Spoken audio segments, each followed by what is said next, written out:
እውነት መስሎኝ ያጣሁ መስሎኝ ነበር። በጣም ነው እሺ የማፈቅረው። እኔም በጣም ከእናቴ ቀጥሎ ለእኔ ሴት አንቺ ነሽ። እድለኛ ከእናቴ ቀጥሎ በዚህ ምድር ላይ ያለችው ሴት አንቺ ብቻ ነሽ ይላታል። እሷም ታዲያ እድለኛ ነኝ እያለች መልስ እየሰጠችው ነው። ጽናትና ኪራ ደስ የሚል ወደ ቀድሞ የፍቅር ህይወታቸው ተመልሰው ታርቀዋል። በምን መንገድ ታረቁ ተመለሱ? አብረን የምናየው ይሆናል። ሰላም እንዴት ናችሁ? በመላው ዓለም ያላችሁ ወደ ቻናል ቤተሰቦች፣ ለዚህ ቻናል አዲስ የሆናችሁ ቻናልን ሰብስክራይብ፣ ቪዲዮን ደግሞ ላይክ እና ሸር በማድረግ ቤተሰብ ሁኑ አበረታቱ እንላለን። በተወዳጁ ጽናት ድራማ በክፍል 62 ይዘን መጥተናል። ዛሬም አስተማሪና ቁም ነገር ያልናቸውን ሀሳቦች ለእናንተ ልናካፍል ወደን እስከ ቪዲዮ ፍጻሜ አብራችሁን ቆዩ። እንግዲህ ዛሬ ያየነው ናሆምና ሰኒ እያወሩ ነበር አንዳንድ ነገሮችን። ታዲያ ሴቶች በዚህ ዓለም ላይ ሁለት አይነት ማንነት አላቸው ይላታል። ለምሳሌም ብሎ እንግዲህ ጽናት እንደ ምሳሌ ያስቀምጦላት አፍቃሪና የምታፈቅረውን ሰው ለሌላ የምትሰጥ የሚል። ሰኒም ታዲያ የሰው ባህሪ የሚቀየረው በራሱ ፍላጎት ነው ወይም ደግሞ አስገዳጅ ነገር ሲገጥመው ሁሉም ሰው የየራሱ ምክንያት ይኖረዋል እያለች ነገሩን ላለመፍረድ ፈልጋለች። ይህን ያለበት ግን እሱ አንዳንድ ነገሮችን ከሷ ሊሰማ ነበረ። ለሷ ማለቴ ከጽናት ያለውን ጉዳይ በሰኒ በኩል ናሆሜ ለማወቅ ፈልጎ ነበር። እሷ ግን ምንም ነገር አላቅም ብለው ነበር። በሌላ በኩል እንግዲህ ጽናት ኪራን እንደዚህ ሁነህ ማየት አልፈልግም ብቻ ከሳ መሰል እያለች ነው። ኪራም ይህ ነገር ስላያስበው ለምንድን ነው ግን የምታዝኝልኝ ማወቅ ፈልጋለሁ እያላት ነው። ጽናት አለቃይ ስለሆንክ የሚል መልስ ነበር የሰጠችው። ታዲያ በእኔ ምክንያት ይከፋሃል ብዬ ስለማስብ ተከፋ አይነት ነገር እያለች ነው። ኪራ እንደዚህ ስላልሽ ያማምንሽ ይመስልሻል እንዴ እያላት ነው። ጽናት ታዲያ እሱማ ያንተ ድርሻ ነው ስትል፣ ኪራ ግን እስኪ አይኔኔኝና ምን ፍላጎት ምን እንዳለ እስኪ ንገርኝ እያላት ነበር። ያንቺ ፍቅር እኛ መሆን ያቃተኝ ለምንድን ነው እያላት ነው። ጽናት ታዲያ ምንም ያለችው ኪራ ልቤ የሚመታው ለአንቺ ብቻ እያለም ይነግራታል። ጽናት ግን አሁን ላይ ኪራ በቃን የጨረስነውን ነገር አንመለስበት የሚል መልስ እያመጣች ነው።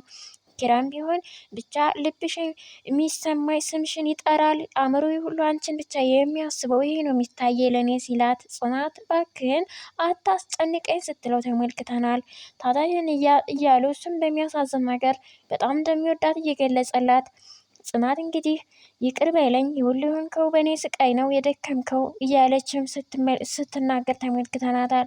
ኪራ አሁን ላይ ብቻ ኩሩ ነበርኩኝ ግን አሁን ላይ ፍቅርሽ እግርሽ ላይ ጣለኝ በአክሽ አትርገጭኝ ይላታል።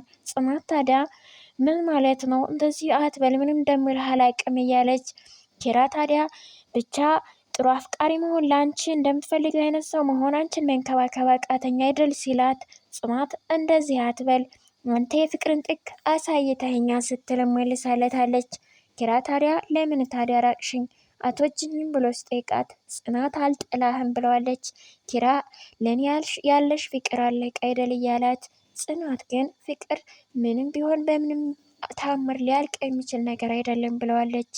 ኪራ ግን የተዋደድን መለያየት በጣም ያማል ሲል፣ ጽናት እጅጉን በጣም ያማል የሚል መልስ ነግረዋለች። ኪራም ታዲያ ለምንድን ነው ይህን የፈረድሽው በእኔ ላይ ሲላት፣ ጽናት አማራጭ አጥቼ ስትል መልሳለች። ኪራ እንግዲህ አንዳንድ ጊዜ ከአፍ ይልቅ ስሜት ሲያወራ ጥሩ ነው በሚል ጠጋ ብሎ ሊስማት ሲያስብ ነበር። ድንገት ታዲያ በር ከፍቶ ናሆሜ ሲመጣ ወደ አሁኑ ነገሩ ሳይፈጸም አቁመውታል ማለት ነው።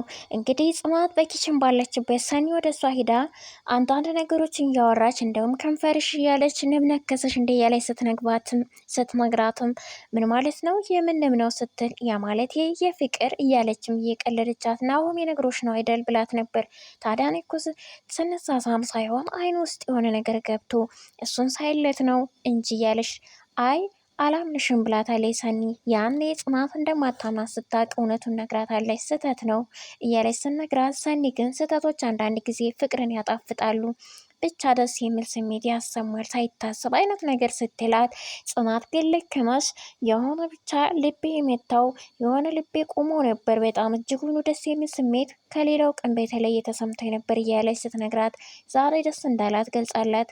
ጽናት እንግዲህ ቤተሰቦች ታዲያ እያለችም እየተናገረች ነው ሰኒ፣ ምክንያቱም የአንቺ አዳም እሱ ነው ብላታለች። ጽናት አሁን ላይ ግን ስለ ቤተሰቦች ጉዳይ ማሰቡንም አልረሳችሁም እና ስለ ሰው ብለሽ አትኑሪ፣ ፍቅርሽን አትግፌ፣ ዝም ብለሽ ጊዜሽን ተጠቀሚበት እያለቻት ነው። ሰኒ ግን ይህን ይሁኑ እያለች መክራታለች።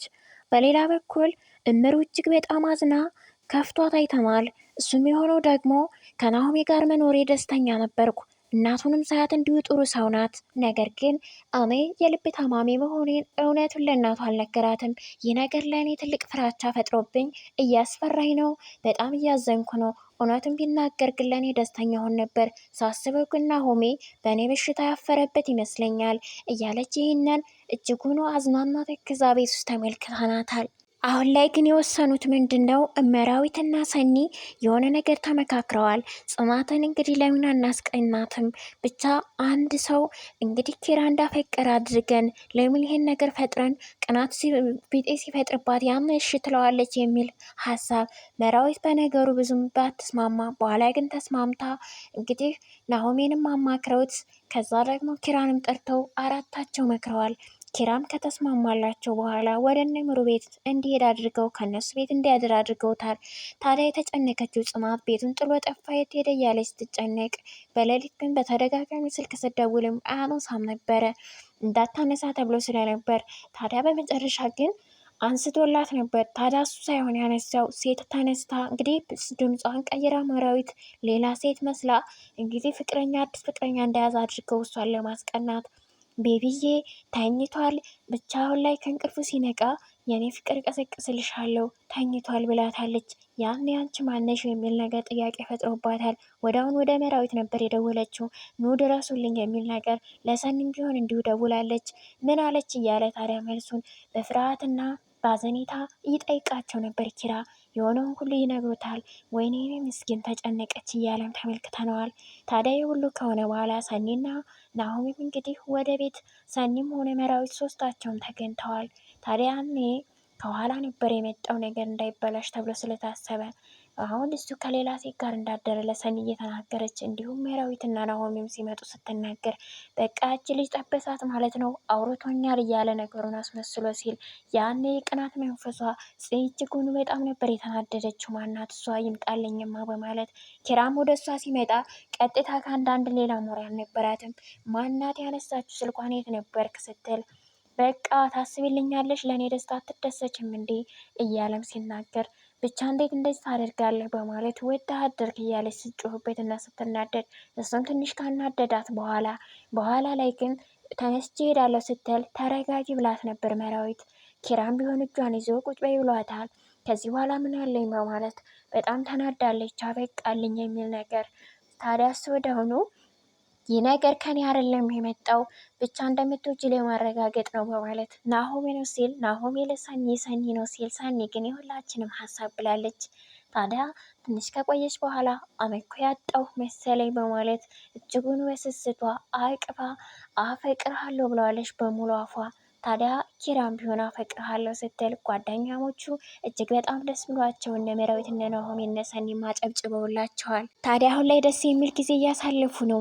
ጽናትም ታዲያ እንዴት ብታደል ነው እንደዚህ የተፈቀርኩት የሚል ነገር ታዲያ ኪራም ቢሆን አንቺ እኮ የሴቶች ሁሉ ልዩ ነሽ፣ ብቻ ልዩ ነሽ ለኔ እያላት ነው። ታዲያ አሁን ላይ አንቺን አለማፍቀር እንዴት አልችልም ምን እያለ ነው። በጣም ነው የምወድሽ ብሏታል። ጽናትም እጅጉን ደስ ብሏታል። አንተም ቢሆን እኮ መልካም ሰው ነህ እያለች ስትል የኔም መልካምነት ተይው አንቺ ነሽ የገነባሽው የአሁኑን ኪራ ብሏታል። ብቻ አንቺ የሆንሽ ፍቅር የሆንሽ ለሰው ሀሳቢ ቅንና መልካም ሴት ነሽ። በዚች ዓለም ላይ ከእናቴ ቀጥሎ አንቺ ነሽ የደስታዬ ምንጭ፣ በጣም ነው የምወድሽ ብሏታል። ኪራም ታዲያ ጽናትም ቢሆን እድለኝነቷን በጣም ቴንኪው ብለዋለች። ደስ ብሏታል። ይህን እያወሩ እንደውም እንደዚህ ሲል ነበር የጠየቃት። ምግብ ሰርቶ እንብላ ቁርስ እያላት ነው። እሷ ከኋላ ተደብቃ እንግዲህ ልክ እንደ ኩኩሉ ሲጫወቱን ተመልክተናል። ታዲያ አሁን ላይ ጽናት ከዚህ በኋላ ብቻ ደስ ብሎኛል ፈጣሪ እንዳድርጎናል እያለችው ነው። ሁሉም ነገር መንገዱን ያስተካክልልናል እያለች ከዚህ ውስጥ አንተ በህይወቴ ደስተኛ ነኝ ከዚህ በኋላ እያለችው። ኪራም ቢሆን እንግዲህ አሁን ላይ እጅግ በጣም ደስ ብሎኛል በየሰራሁትን ቁርስ እንብላ ሲላት፣ ጽናት ከሰራሁ ቁርስ በላይ ደስ የሚል የማይረሳ ታሪክ ሰጥተኛል እያለች እንደ ቅርስ የሚያወራትን ወሬ ቆጥረዋለሽ ማለት ነው። ታዲያ አሁን ላይ ጽናት ብቻ አንተ የሰራኸውን ቢሆን ለምን ጭቃ አይሆንም ወለዋለሁ ብላለች። አይ ፍቅር አለሜ፣ ፍቅር እኮ እውነትም ጭቃ ያስበላል ማለት ነው ጋይስ። በእውነቱ ደስ የሚለው ነገር መታረቃቸው እጅጉኑ ደስ ቢለንም አሁን ላይ ቀጣይ ላይ ግን አባትየው ምናልባት ሌላ ችግር ያመጡ ይሆን ወይ ከቤተሰብ የሚል ደግሞ ስጋትም አድሮብናል። ለአሁኑ መታረቃቸው ምናልባት እውነቱን ለቤተሰብ ይናገሩና ቤተሰብ ሀሳባቸው ሊስማማ ይችል ይሆን፣ ፍቅራቸውን ያጽናላቸው ብለናል። ሰላም እንግዲህ በዚህ አበቃሁ ለዛሬው። ውድ ቤተሰቦቼ አብራችሁኝ ስለቆያችሁ እጅጉን በጣም አመሰግናለሁ። ለቻናል አዲስ ሲሆናችሁ ላይክ፣ ሰብስክራይብ፣ ሸር በማድረግ ቤተሰብ ሁኑ። ሰላም ሁኑልኝ።